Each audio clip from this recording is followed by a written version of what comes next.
Assalamualaikum warahmatullahi wabarakatuh. Alhamdulillahirrabbilalamin. Assalatu wassalamu ala asyrafil anbiya al-mursalin Nabiyyina Muhammadin wa ala alihi wa ashabihi ajma'in. Wa la hawla wa la quwwata illa billahi rabbil alamin. Asyhadu an la ilaha illallah wahdahu la syarika lah. Asyhadu anna Muhammadan abduhu wa rasuluh. Allahumma salli wa sallim wa barik ala nabiyyina Muhammadin wa ala alihi wa sahbihi ajma'in. Wa la hawla wa la quwwata illa billahi rabbil alamin. Amma ba'd. Akhwani fiddin azani Allah wa iyyakum. Alhamdulillah, kita lanjutkan kajian kita mempelajari Sahih Al-Imam Al-Bukhari rahimahullah ta'ala. Kita sekarang pada bab yang ke-15 dari kitab Al-Amal Fis Salati. Beliau mengatakan babun la yuraddus salama fis salati. Bab tidak boleh menjawab salam saat salat. Berkata Imam Bukhari rahimahullah ta'ala, qala al-musannif rahimahullah, haddatsana Abdullah ibn Abi Syaibah حدثنا ابن فضيل عن الأعمش عن إبراهيم عن Alqamah عن عبد الله. Dari Alqamah dari Abdullah ibn Mas'ud. Ini silsilah Dhahabiyah dari risalah atau dari hadis Kufah.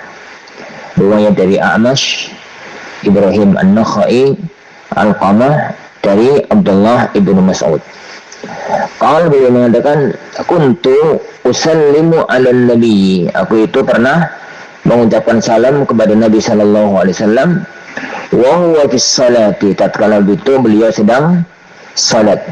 Fayaruddu alayya, yani beliau menjawab salamku. Falamma raja'na, tatkala kami itu pulang, salamtu alaihi, kami, yani saya mengucapkan salam kepada beliau. Falam yarudda aliyya, beliau tidak menjawab yani salamku, yani beliau yani tidak yani menjawab salamku. Wa qala, dan beliau mengatakan, inna fi dzalika inna fis salati syughla, yani inna yani fis salati syughla, sesungguhnya yani salat itu ada kesibukan, yani dalam salat itu ada yang minimal menyibukkan. Nah, Ridwan Allah wa yakum. Bab yang ada di hadapan kita adalah bab orang yang sedang sholat itu kalau disalami, disampaikan kepada beliau salam, maka tidak boleh menjawab dengan lisan, tidak boleh menjawab dengan lisan. Adapun kalau isyarat bahwasanya dia sedang sholat lalu mengangkat tangan menjawab dengan isyarat, maka tidak mengapa. Uang dari hadis ini itu terkait dengan ceritanya Abdullah bin Mas'ud, dan Abdullah bin Mas'ud itu termasuk di antara sahabat yang ikut dalam hijrah ke negeri Habasyah. Jadi salah satu di antara sahabat yang hijrah ke negeri Habasyah. Jadi kata beliau, dulu sebelum aku hijrah ke Habasyah, maka jadi aku itu kalau mengucapkan salam kepada Rasulullah SAW dan beliau sedang salat, maka beliau menjawab salamku. Kenapa? Di awal-awal masa Islam orang sholat itu boleh ngomong. Di awal-awal masa Islam orang sholat itu boleh bicara, asalkan bicaranya itu adalah bicara kebaikan. Jadi bicaranya itu adalah bicara yang baik. Lalu kemudian dibolehkan yang ngomong saat sholat itu kemudian dilarang oleh Allah Subhanahu wa ta'ala, sehingga jadi orang yang sholat itu tidak boleh berbicara. Bahkan kalau berbicara itu menjadikan sholatnya batal. Oleh karena itu, jadi tatkala jadi Abdullah bin Mas'ud itu pulang dari hijrah dari Habasyah, kemudian beliau ingat yang dulu bahwasanya salat itu boleh menjawab salam, maka beliau mengucapkan salam kepada beliau SAW dan beliau tidak menjawabnya. Lalu beliau memberikan alasan, inna fis salati syughla, sesungguhnya dalam salat itu ada sesuatu yang menyibukkan. Jadi ada sesuatu yang menyibukkan. Itu makna dari ini hadis yang ada di hadapan kita. Jadi faedah yang kita ambil darinya, ini pertama tentang sejarah salat. Bahwasanya dulu salat di awal Islam itu boleh bicara, kemudian hukumnya dihapus menjadi tidak boleh. Yang kedua, adanya nasikh dan mansukh. Ini hukum itu nggak paten, hukum agama itu bisa berubah. Di zaman Rasulullah SAW perubahan hukum itu namanya nasikh mansuh. Ada yang menghapus, ada yang dihapus. Yang dihapus dalam hukum ini adalah bolehnya bicara saat salat. Yang menghapus adalah ini tidak bolehnya bicara saat salat. Nah, adapun kalau sepeninggal Rasulullah SAW, maka tidak ada lagi nasikh mansuh, tidak ada lagi menghapus. Yang ada itu adalah kalau Rasulullah SAW menetapkan satu hukum, maka kita lihat apakah hukum yang ditetapkan Rasulullah SAW itu ada dua kemungkinan. Kemungkinan yang pertama, hukum yang ditetapkan oleh beliau dilandasi oleh kondisi setempat, oleh urf yang berkembang di masyarakat. Ini dilandasi oleh kondisi setempat. Beliau menetapkan itu karena kondisinya semacam itu, atau dilandasi oleh alasan tertentu. Nah, kalau hukum ditetapkan karena semacam itu, maka hukum itu bisa berubah dengan perubahan kondisi, bisa berubah dengan perubahan alasan adanya hukum tersebut. Itu yang diistilahkan oleh ulama dengan ahkam mutaghayyirat, hukum yang bisa berubah dengan perubahan kondisi. Dikatakan oleh para ulama, di antaranya Ibnu Qayyim dalam I'lam Muwaqqi'in, beliau itu mengatakan la yunkar taghayyurul ahkam bi taghayyuriz zaman. Ini tidak diingkari perubahan hukum dengan perubahan waktu, perubahan kondisi. Itu berlaku bagi dua hukum. Hukum yang pertama, hukum yang Rasulullah menetapkannya karena kondisi lapangan yang ada di zaman Rasulullah Sallallahu Alaihi Wasallam. Yang kedua, itu adalah satu hukum yang beliau menyebutkan hukum sekaligus menyebutkan alasannya, menyebutkan ilahnya dalam istilah usul fikih, menyebutkan alasannya. Maka hukum itu bisa berubah seiring dengan perubahan alasan tersebut. Nah, adapun yang selain daripada itu, maka hukum syariat itu thawabit, paten, tidak bisa berubah apapun kondisinya. Sebagaimana yang kita syaratkan pada pertemuan yang kemarin. Tentang, kayaknya belum terlalu lama kita bahas ini, tentang masalah minyak wangi gitu ya. Tentang larangan menolak pemberian minyak wangi. Kenapa? Karena boleh memberikan alasan. Alasannya dua. Karena baunya wangi, gawane enteng. Baunya wangi, gawane enteng. Baunya enteng ini nggak berubah sampai sekarang. Kalau baunya wangi, nah ini yang bisa berubah. Kenapa? Di zaman beliau SAW, minyak wangi itu dua jenis. Jenis yang pertama, jenis yang cair itu adalah misk. Jenis yang kedua, jenis yang dibakar. Itu adalah bahmi, itu adalah bukhur. Lihat. Kaharu kalau kita menyebutkannya zaman sekarang. Dan tidak ada orang Arab yang tidak menyenangi kedua bau ini. Tidak ada orang yang tidak Arab mengenangi baunya ini. Makanya tatkala beliau mengatakan karena tidak boleh menolak minyak wangi, ya karena baunya wangi terus enteng gawani, nggak merasa terbebani, nggak ada alasan untuk menolak. Pada zaman sekarang kondisi berubah. Kondisi berubah. Ada minyak wangi itu yang menurut sebagian orang gak wangi, malah basin. Enak gitu ya. Pakai minyak wangi itu malah kepingin muntah dan yang semisalnya. Tatkala ada sebagian orang itu yang kepingin nawari kita, dan kita tahu jenis minyak wangi itu adalah malah membuat kita itu malah membuat kita itu nggak senang, maka silahkan tolak dan tidak bertentangan dengan hukum tersebut, tidak bertentangan dengan hadis tersebut. Kenapa? Ya karena Rasulullah ngasih alasan karena baunya wangi. Karena baunya wangi. Faktanya sekarang baunya enggak wangi, maka hukum itu bisa berubah. Dan semacam itu amat sangat banyak. Rasulullah SAW mengatakan innamal humma minasyaitan fa'abrituhu bil ma'. Sesungguhnya demam itu dari setan, maka sembuhkan menggunakan air. Cara pengobatannya itu diguyur dengan air. Kata Imam Al-Qayyim rahimahullah taala dalam At-Tibbun Nabawi, beliau mengatakan hukum ini atau hadis ini berlaku untuk hummal Madinah, untuk jenis demam kota Madinah. Jenis demam kota Madinah itu adalah kota Madinah di zaman beliau SAW itu hawanya panas, lebih panas daripada daerah sekitarnya. Jadi orang itu kalau biasa hidup di luar Madinah kemudian datang ke kota Madinah itu mesti sakit demam karena hawa yang panas. Nah, dalam kondisi itu pengobatannya adalah fa'abridu bilma, dinginkan pakai air. Nah, kata Bukhari Ibnu Jazir rahimahullah taala, beliau dalam Tibbun Nabawi mengatakan kalau jenis demamnya bukan karena ini, pengobatannya tidak harus menggunakan apa yang disebutkan oleh Rasulullah SAW. Itu contoh Rasulullah menetapkan hukum karena apa?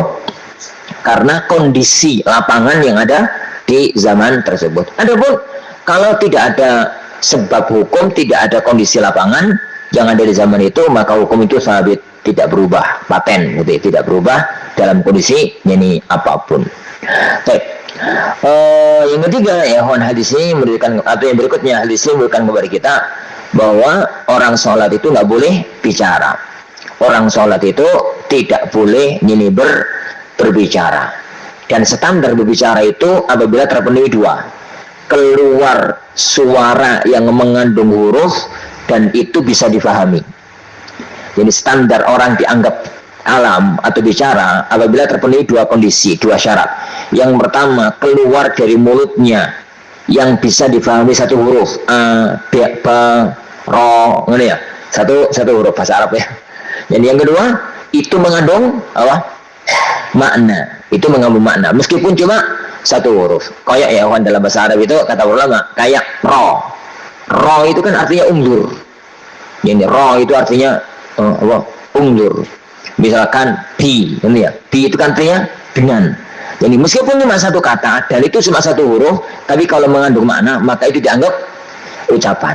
Adapun kalau sekedar suara yang itu tidak mengandung makna, yang itu tidak mengandung makna kayak suara tangisan, nanggung jadi apa ya pas atau jadi pas sholat kemudian nggak tahan dengan apa gitu, kemudian keluar suara tangisan atau dia kesakitan terus suara merintih dan misalnya, itu suara tapi bukan ucapan.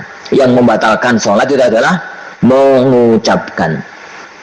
Yang ketiga, ya, hadis ini memberikan kepada kita bahwa kalau kita melakukan satu tindakan yang dikhawatirkan akan disuudzoni oleh orang, maka hendaknya klarifikasi. Jadi kalau kita itu melakukan satu perbuatan, kemudian prediksi kalau perbuatan ini itu akan membawa salah faham orang, maka segera klarifikasi. Jadi semacam Abdullah bin Mas'ud ini. Jadi begitu beliau nggak jawab salamnya, Rasulullah SAW langsung ngasih alasan. Apa alasannya? Jadi sholat itu menyibukkan. Jadi orang itu dewe sholat, maka dia tersibukkan dengan sholat, tidak bisa mikir, tidak bisa melakukan yang lainnya. Di sini juga menunjukkan kepada kita orang yang sudah mulai takbiratul ihram sampai sebelum salam, maka dia itu dalam sholat tidak boleh melakukan perbuatan selain sholat. Inna fis salati syughula. Baik.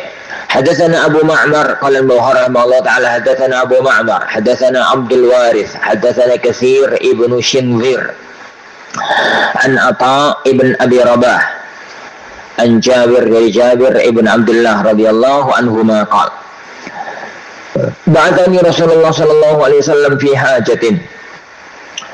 Ba'athani Rasulullah sallallahu alaihi wasallam fi hajatin. Rasulullah sallallahu alaihi wasallam pernah mengutusku untuk menyelesaikan satu keperluan. Fantalaqtu, aku pun berangkat. Summa raja'tu wa qad qadituha. Kemudian aku pulang dan aku telah menyelesaikan tugas tersebut, menyelesaikan keperluan tersebut. Fataitu Nabi sallallahu alaihi wasallam, aku mendatangi Nabi sallallahu alaihi wasallam, fasallamtu alaihi, lalu aku mengucapkan salam kepada beliau. Falam yarudda alayya, ternyata Rasulullah sallallahu alaihi wasallam enggak jawab salamku. Falam yarudda alayya, ternyata Rasulullah enggak jawab salamku. Fa waqa'a fi qalbi mallahu a'lamu bihi, maka terbetik dalam pikiranku yang Allah itu lebih mengetahui dengannya. Yang Allah itu yang lebih mengetahui dengannya. Maksudnya hatiku itu, perasaanku itu piye gitu. Nyalami Rasulullah kok enggak? Jadi kok enggak dijawab? Jadi salamku, ada perasaan perasaan gimana gitu dengan Rasulullah SAW. Fakultu fi nafsi, aku pun berkata kepada diriku, la'alla Rasulullah sallallahu alaihi wasallam wajada alayya anni abta'tu alaihi. Barangkali Rasulullah SAW agak jengkel kepadaku, wajah ta'aliyya itu merasa nggak senang gitu ya, jengkel. Jadi barangkali Rasulullah SAW itu jengkel kepadaku karena aku terlambat dalam menyelesaikan tugas. Summa salam alaihi, kemudian aku mengucapkan salam kedua kalinya. Falam yarudda alaiya, ternyata Rasulullah itu nggak jawab salamku. Fawaqa'a fi qalbi ashaddu minal marratil ula. Maka aku itu dalam ada perasaan dalam hatiku yang lebih besar dibandingkan yang pertama. Salamnya pindu kan jawab, ada perasaan gimana gitu. Summa salamtu alaihi faradda alaiya, kemudian aku mengucapkan salam untuk yang ketiga kalinya, dan tatkala ini Rasulullah selesai salat. Salam yang ketiga kalinya Rasulullah sudah selesai salat, faradda alaiya, lalu beliau menjawab salamku. Faqal, kemudian beliau mengatakan, innama mana'ani an arudda alaika anni kuntu usalli. Tidak ada yang menghalangi aku jawab salammu tadi kecuali aku tadi itu sedang salat. Wa kana ala rahilatihi mutawajjihan ila ghairil qiblah. Wa kana ala rahilatihi mutawajjihan ila ghairil qiblah. Dan beliau itu sedang di atas kendaraannya, saat itu beliau sedang di atas kendaraannya menghadap selain arah kiblat. Nah, hadis ini para ikhwah yang dimulakan Allah Subhanahu wa taala, jalur ceritanya itu jelas. Jadi Jabir bin Abdullah itu diutus oleh Rasulullah SAW untuk satu keperluan. Jadi beliau berangkat, beberapa waktu kemudian selesai tugasnya beliau pulang. Pas beliau pulang, ketemu Rasulullah SAW di masjid sedang sholat. Pas Rasulullah itu sedang sholat, diucapkan salam kepada Rasulullah, gak jawab. Jadi karena opo gitu ya, perasaku gak pernah salah sama beliau. Jadi kok malah aku nyalami kadi kublis gitu ya. Ada perasaan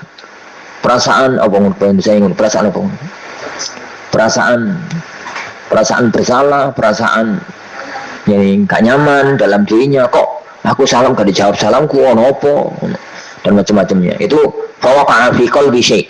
Itu bahasa semacam itu. Lalu kemudian Jabir itu segala mikir. Jadi cari-cari kesalahan dirinya sendiri. Beliau mengatakan barangkali karena aku terlambat. Kemudian beliau mengucapkan salam untuk yang kedua kalinya, tetap gak dijawab. Tambah bertanya-tanya dalam dirinya. Ucapan salam yang kedua kalinya baru jawab karena tatkala itu beliau selesai salat. Nah, hadis ini para ikhwah yang dimulakan Allah Subhanahu wa taala menunjukkan kepada kita. Pertama, tidak boleh jawab salam tidak boleh jawab salam saat kondisi sedang salat, baik salat fardu maupun salat sunnah. Kenapa? Karena berbicara itu salah satu di antara pembatal salat. Berbicara yang itu pembicaraan di luar kepentingan salat ya. Pembicaraan di luar kepentingan salat, maka itu adalah dianggap berbicara dan itu membatalkan salat. Adapun yang dikatakan dari hadis yang pertama, kalau ada orang salam kemudian kita jawab salamnya dengan isyarat, bahkan dengan angkat tangan, dengan ngangguk, dengan apa itu sebagai isyarat bahwasanya kita sudah menjawab salamnya tapi sedang salat, maka yang semacam itu tidak mengapa. Karena itu beberapa hal itu diriwayatkan oleh beliau sallallahu alaihi wasallam, dan gerakan yang semacam itu tidak membatalkan salat. Nah, yang berikutnya yang Allah yakum. Ini hadis ini menunjukkan kepada kita para ikhwah bahwasanya perlu dikedepankan husnul dzan kepada orang yang aslinya itu dia orang baik. Dan ini sikap dari Jabir. Jadi beliau itu merasa bertanya-tanya dalam dirinya, opo salahku ya opo, beliau itu kenapa bertanya-tanya. Fawaqa'a fi qalbi syai', tapi langsung dipangkas oleh Jabir. Beliau itu mengsuudzoni dirinya, husnudzon kepada Rasulullah Shallallahu Alaihi Wasallam. Karena yang di hadapan beliau adalah seorang Rasul, maka beliau cari-cari alasan. Kenapa kira-kira kok beliau itu nggak jawab salah. Beliau itu malah mengatakan barangkali karena aku terlambat. Dan ini satu kaidah penting ya, menghadapi orang Muslim yang aslinya dia orang baik gitu, yang mestinya dia itu orang baik kan. Ini orang muslim yang soleh kan, orang muslim yang aslinya dia itu orang baik, misalkan gambarannya ya Pan, para ulama, para asatidzah, para kiai, teman-teman ngaji, itu kan memang rata-rata secara umum wah api ya. Secara umum ya aku gak ngomong ini kabeh ya. Tapi secara umum kan ustadz tuh ngapi, wong ngaji tuh wong ngapi secara umum. Nah, ini sisi loro satu dibantah. Ini satu dibantah. Yo secara umum kan mereka itu jadi orang baik. Kalau kita itu mendapatkan sesuatu yang menyebabkan kita itu apa ya bertanya-tanya, maka kedepankan apa husnudzon. Kedepankan husnudzon. Kalau mampu untuk tabayyun maka lakukan, dan itu yang terbaik. Kalau mampu untuk tabayyun maka lakukan, dan itu yang terbaik. Ya ayyuhalladzina amanu yani in ja'akum fasiqun binaba'in fatabayyanu. Kalau ada sesuatu yang itu menjadikan kita itu yani apa ya, ada kira-kira nanti menjadi suudzon, tabayyunlah. Dan tabayyun kan jelas tuh urusannya. Kalau sudah tabayyun itu kan ini jelas urusannya. Tapi kalau kita itu nggak mampu tabayyun, ewo pakai wong Jawa kan ewo pakai wong Jawa dan macam-macamnya, maka carikan alasan untuk kita, carilah alasan untuk kita itu bisa husnudzon. Cari alasan untuk kita itu bisa husnudzon. Ini apa ya? Semacam yang oleh Jabir. Jadi beliau di sini cari-cari alasan kenapa ya Rasulullah barangkali aku sing salah, yaitu apa? Aku itu terlambat. Rasulullah Shallallahu Alaihi Wasallam pernah melakukan itu dalam kasus tatkala Umar bin Khattab radhiyallahu anhu, dalam Bukhari hadis ini. Tatkala beliau Shallallahu Alaihi Wasallam itu ngutus Mu'ad, Umar bin Khattab radhiyallahu anhu, jadi untuk apa? Mungut harta zakat di kota Madinah. Jadi di kota Madinah. Kenapa kok Rasulullah SAW itu berani bahasanya? Kok yang dipilih itu Umar? Ya karena satu orang Madinah kan sangat karakternya. Ini karakter Umar, sehingga nih ngomongin rotok-rotok, tegas rotok-rotok, apa keras itu kan yes dipahami. Ya. Tiba kalau diutus keluar, Umar kan nggak pernah diutus keluar mau zakat kan, ngomong di KB kan Umar, ngomong kan, tegas, you know. Nah, bagi wong sing lembut, ya orang ngomong tegas kan darahnya nyeneni, padahal ya orang. Kemudian Umar itu lapor, ya Rasulullah, alhamdulillah semua sudah bayar zakat kecuali 3 orang, ya kecuali 2 orang atau 3 orang. Satu Abbas, yang kedua Khalid bin Walid. Rasulullah Shallallahu Alaihi Wasallam itu nggak melakukan tabayyun kepada siapa? Abbas tidak melakukan tabayyun kepada Khalid, tapi langsung membela keduanya. Jadi lalu beliau mengatakan, jadi adapun Abbas wis bayar, jadi wis bayar, jadi 2 tahun kemarin. Jadi karena zakatnya sudah tak minta untuk dibayar selama 2 tahun. Jadi karena itu kan bayar zakat sebelum waktunya itu boleh. Jadi bayar zakat sebelum waktunya itu boleh, takjil az-zakah. Adapun Khalid, jadi kata Rasulullah, amma Khalid faqad dalamtum Khalidan. Adapun Khalid, kamu itu mengatakan Khalid gak bayar zakat, kamu itu yang zalim sama Khalid. Umar balik sini nih. Laqad dalamtum Khalidan, kamu itu yang zalim sama Khalid. Bagaimana mungkin orang kayak Khalid gak bayar zakat, padahal dia itu loh ini apa ya, menyerahkan baju besinya, menyerahkan alat-alat perangnya untuk jihad fi sabilillah. Maksudnya Rasulullah apa? Uang Khalid tuh uang api, uang sing sampai jadi nyodakono barang-barangnya yang berharga. Seorang pendekar itu kan barang yang berharga itu apa? Senjata dan alat perang, itu pendekar. Ya kayak misalkan jadi penuntut ilmu itu barang yang paling berharga itu malah kitab. Itu jadi malah kitab. Waktu ini urusan kitab itu rada pelit. Jadi kenapa? Kadung hilang doleke wangel. Kadung hilang itu doleke jadi angel. Jadi podo-podo kelangan, lu apik kelangan duit. Podo-podo kelangan tapi aja karo-karone. Nanti kelangan kitab ya, kawan. Misalkan ya kitab itu misalkan 12 jilid, hilang siji. Itu kan gak satu siji. Itu kan guru 12 jilid, hari fotokopi kok elek. Diambilkan PDF-nya itu difotokopi kan elek ngono ketoke. Kabeh asli ketoke. Ini fotokopi itu kan ketoke itu.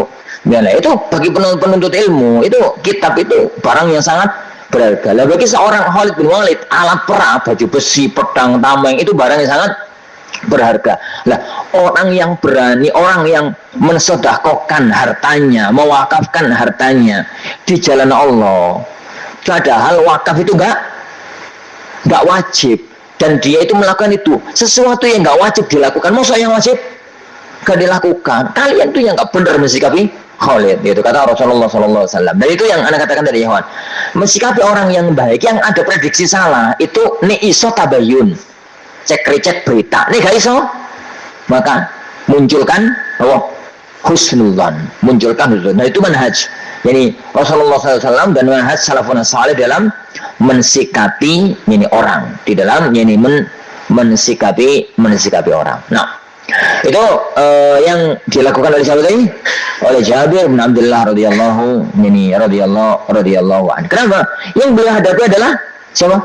Rasulullah ini sallallahu alaihi wasallam. Meskipun ya Juan, di satu sisi salah satu di antara agama kita adalah seorang itu jangan melakukan sesuatu yang menyebabkan orang lain suudzon. Jangan melakukan sesuatu yang menyebabkan orang lain itu suudzon. Kalau dia harus melakukan sesuatu yang menyebabkan orang lain itu suudzon, segera klarifikasi. Segera jumpa pers gitu kalau bahasa kita. Agar tidak menjadikan orang lain suudzon. Kayak Rasulullah SAW pada waktu etikaf, hadisnya dalam Sahihain. Pada waktu etikaf, ini salah satu istrinya Sofia itu ada keperluan gitu sehingga beliau mendatangi suaminya di masjid. Pada waktu mendatangi suaminya di masjid, ngomong 1-2 masalah yang berkaitan dengan urusan beliau, kemudian selesai pulang. Pada waktu pulang oleh Rasulullah SAW diantar sampai di pintu masjid. Pas di pintu masjid ada 2 sahabat yang sedang lewat. Melihat Rasulullah SAW bengi-bengi karo cewek, kan karo cewek toh.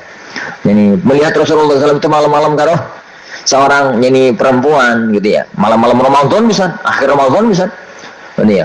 Jadi kedua sahabat ini sikapnya langsung berubah. Ibu pakai jalannya itu agak cepat-cepat gitu. Asalnya tiditnya wantai jalan, melihat Rasulullah bersama seorang perempuan langsung cepat-cepat jalan. Rasulullah SAW mengatakan, Mas, cepet-cepet Mas, ala risilikuma, pelan-pelan aja, sini gitu. Yang di samping saya ini Sofia, istriku sendiri. Yang di samping saya ini Sofia. Keduanya kan nggak bisa mengenali karena semua istri Rasulullah kan bercadar. Yang di samping saya ini Sofia gitu. Nah, semua sahabat itu perasaannya nggak mau enak gitu. Jadi beliau itu keduanya mengatakan subhanallah ya Rasulullah. Maunya apa? Subhanallah ya Rasulullah. Mosok jenengan ngomong kayak begitu. Nggak mungkin kami ini suudzon. Seandainya kami harus suudzon, mosok suudzon karo jenengan. Itu yang diomongkan 2 sahabat. Rasulullah hanya senyum lalu beliau mengatakan inna syaitana yajri ini fi ibni Adam majrad dam. Ketahuilah bahwasanya setan itu mengalir pada diri manusia seiring dengan aliran darah. Kenapa ya kawan? Ya saat itu nggak ada masalah. Sesuk malam itu kok ada masalah. Sesuk ketemu karo kancane mau wingi ku Rasulullah karo sapa ya? Ini sus oleh rong dirongkas ngono. Wingi ku karo sapa ya? Rasulullah arep nikahne paling. Kemudian pembicaraan jadi liar gitu ya. Jadi liar yang semacam itu, dan itu yang ditutup oleh Rasulullah SAW. Makanya dari sisi orang yang melakukan, usahakan menutup celah orang lain. Dari sisi pelaku mengusahakan tutup celah orang lain untuk suudzon. Kalau harus melakukan sesuatu yang ada prediksi di suudzon nih, segera klarifikasi. Ini segera klarifikasi masalah. Ini kasus semacam itulah.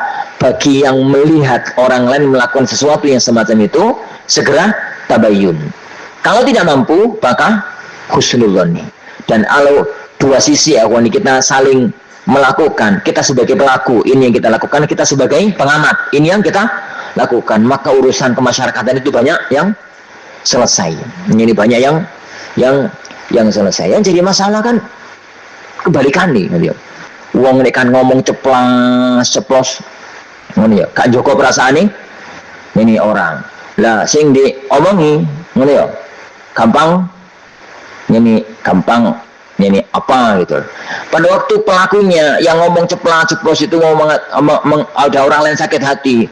Aku gitu kok yang ini sambil coba baper ngopi itu karepe sampean. Ini. Kemudian yang di titik satunya itu pun ini mudah untuk apa? Tersinggung dengan kalimat-kalimat ini tertentu. Jadi kita itu jangan menuntut orang lain ya, Wan, untuk memahami kita. Karena itu gak bisa. Yang bisa kita lakukan adalah berupaya untuk memahami orang lain. Kalau masing-masing di antara kita itu berupaya memahami orang lain, kasus kemasyarakatan itu banyak bisa diselesaikan. Sebagaimana yani konsep-konsep kehidupan yang diwariskan kepada kita oleh Rasulullah yani sallallahu alaihi wa ala alihi wasallam. Nah, riwayatnya juga yani menunjukkan kepada kita tadi yang dikatakan tadi kalau Rasulullah SAW kemudian jawab salam, beliau itu langsung klarifikasi. Kenapa tadi enggak jawab? Beliau itu mengatakan inna mana'ani an arudda 'alaika inni kuntu usalli. Hadis ini juga menunjukkan kepada kita bahwa sholat sunnah kalau pada waktu safar boleh di atas kendaraan. Karena kondisinya tatkala ini adalah wakana ala raih. Tatkala itu Rasulullah di atas kendaraannya. Berarti beliau itu tatkala itu adalah sedang safar sholat sunnah. Itu boleh di atas kendaraan. Dan orang yang sholat sunnah di atas kendaraan tatkala safar itu tidak harus menghadap kiblat. Tidak harus menghadap kiblat. Boleh untuk tidak menghadap kiblat. Bab raf'il aidi fi salati li amrin yanzilu bihi. Bab mengangkat tangan tatkala salat karena sebuah perkara yang menimpanya, sebuah perkara yang dia temui gitu. Berkata Imam Bukhari rahimahullah taala hadatsana Qutaibah hadatsana Abdul Aziz an Abi Hazim an Sahal ibn Sa'ad radhiyallahu anhu qala balagha Rasulullah sallallahu alaihi wasallam, sampai berita kepada Rasulullah sallallahu alaihi wasallam anna Bani Amr ibn Auf di Quba, bahwasanya Bani Amr ibn Auf di Quba kana bainahum syai', mereka itu sedang ada sengketa, sedang ada masalah itu. Jadi nyampe berita kepada Rasulullah bahwasanya Bani Amr ibn Auf itu jadi ada permasalahan di antara mereka. Mereka tinggalnya di negeri atau di daerah Kuba. Ingat Kuba di zaman Rasulullah itu di luar kota Madinah. Ini pisah kota. Ini Madinah, kemudian kebun baru Kuba. Itu di zaman Rasulullah sallallahu alaihi wasallam. Kalau zaman sekarang Madinah sama Kuba itu menyatu. Kayak Gresik Sidoarjo itu kan Gresik Sidoarjo, Bandek. Surabaya Sidoarjo dulu. Surabaya terus sama-sama dong. Kemudian Sidoarjo. Saiki menyatu. Surabaya Gresik dulu kan juga begitu. Terus menyatu. Terus menyatu begitu. Jadi perkembangan waktu. Baik, kana bainahum syai'. Fa kharaja yuslihu bainahum fi unasin min ashabihi. Rasulullah pun keluar mendamaikan urusan mereka. Beliau disertai oleh beberapa orang sahabat. Fa bisa Rasulullah sallallahu alaihi wasallam muhanatis salat. Rasulullah SAW tertahan di di perkampungan Bani Amr bin Auf untuk menyelesaikan urusan mereka itu enggak dang-dang pulang. Jadi ternyata alot. Jadi diskusinya itu alot. Rapati itu alot kalau bahasa kita. Fa bisa Rasulullah sallallahu alaihi wasallam muhanatis salat, padahal telah datang waktu salat. Faja'a Bilalun ila Abi Bakar, maka Bilal pun segera datang kepada Abu Bakar radhiyallahu anhuma. Faqala ya Abu Bakar, inna Rasulullah, bahwasanya Rasulullah sallallahu alaihi wasallam qad hubis, beliau tertahan ini enggak sepulang-pulang, enggak sebalik-balik gitu. Wa qad hanatis salat, padahal telah datang waktu salat. Fa'allaka anta umman nas, ini maukah kamu untuk mengimami manusia? Sampai jadi imam loh kalau bahasa kita. Qala Abu Bakar mengatakan na'am insya'at, ya jika kamu mau. Faqama Bilalun as-salata, maka Bilal pun ini mengqamati salat. Wa taqaddama Abu Bakar pun maju radhiyallahu an as-saffa, maju ke saf, maju di depannya saf, maksudnya mengambil posisi imam. Fa akhadhan nas fit mana tadi salah. In syi'ta fa'aqama Bilal wa taqaddama Abu Bakar radhiyallahu anhu fakabbara linnas. Fakabbara linnas, beliau itu bertakbir untuk manusia, maksudnya ini bertakbiratul ihram untuk ngomando kepada para sahabat yang lain untuk masuk ke dalam salat. Wajah Rasulullah SAW itu pun datang yamshi, berjalan fis sufuf, di saf. Yashukkuha syaqqa, beliau itu belah saf, meropos saf gitu. Hatta qama fi saffi, sampai beliau berdiri di saf yang pertama. Fa'akhadan nasu, maka orang-orang itu pun melakukan tasfih, orang-orang itu pun bertepuk tangan. Qala Sahal, berkata Sahal, salah satu perawi hadis ini, Sahal bin Sa'ad, yani at-tasfih huwa at-tasfiq. Ini ucapan perawi yang masuk idraj kalau dalam bahasa ilmu hadis, yaitu tepuk tangan. Qala wa kana Abu Bakar radhiyallahu anhu la yaltafitu fi salatihi. Abu Bakar itu gak ngubris, gak noleh dalam salatnya. Falamma aktsaran nasul tafata, maka tatkala orang itu tepuk tangan itu tambah banter, tambah banyak, itu iltafat, beliau itu noleh. Beliau itu noleh. Fa idza Rasulullah, ternyata di belakangnya ada Rasulullah sallallahu alaihi wasallam. Fa asyara ilaihi ya'muruhu an yusalli. Rasulullah SAW mengisyaratkan kepada Abu Bakar, memerintahkan Abu Bakar untuk tetap jadi imam, salat jadi imam. Farafa Abu Bakar radhiyallahu anhu yadahu fahamidallah. Abu Bakar pun mengangkat tangannya. Dalam riwayat yang lain, Abu Bakar mengangkat kedua tangannya, yakni memuji Allah. Summa raja'al qahqara. Kemudian beliau itu mundur, berjalan mundur. Itu bukan berbalik arah ya, tapi berjalan mundur. Wara'ahu, ke belakangnya. Hatta qama fis shaf, sampai beliau itu ada di shaf yang pertama. Wa taqaddama Rasulullah SAW pun maju. Fasalla linnas, maka beliau salat menjadi imam. Falamma faraha aqbala 'alan nas, tatkala beliau itu selesai salat, maka beliau itu menghadap kepada manusia. Faqala ya ayuhan nas, wa sekalian manusia, yani malakum hina nabakum syai', ngapain kalian tadi tatkala terjadi sesuatu fis salati, saat salat, akhadtum bit tasfih, kalian itu malah tepuk tangan. Innamat tasfihu lin nisa, tepuk tangan itu hanya untuk kaum wanita. Aduh, Indonesia. Kita selesaikan bacanya, kita ulangi pekan depan. Man nabahu syai'un fi salatihi falyaqul subhanallah. Barang siapa yang terjadi sesuatu dalam salatnya, maka katakan subhanallah. Summa tafata ila Abu Bakar, kemudian beliau menoleh kepada Abu Bakar radhiyallahu anhu. Faqala ya Abu Bakar, wahai Abu Bakar, ma mana'aka an tusalliya lin-nas hina asyartu ilaik. Apa yang menghalangi kamu jadi untuk tetap menjadi imam tatkala aku syaratkan kepada kamu untuk melakukan itu? Qala Abu Bakar, berkata Abu Bakar, maka yambahi li bani Abi Quhafa, tidak pantas bagi ibnu Abi Quhafa an yusalliya baina yaday Rasulillah, untuk salat di hadapan Rasulullah sallallahu alaihi wasallam.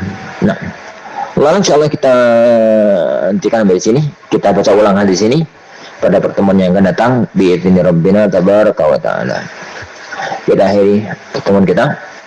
Sallallahu alaihi wasallam wa baraka Muhammad. Assalamualaikum warahmatullahi wabarakatuh.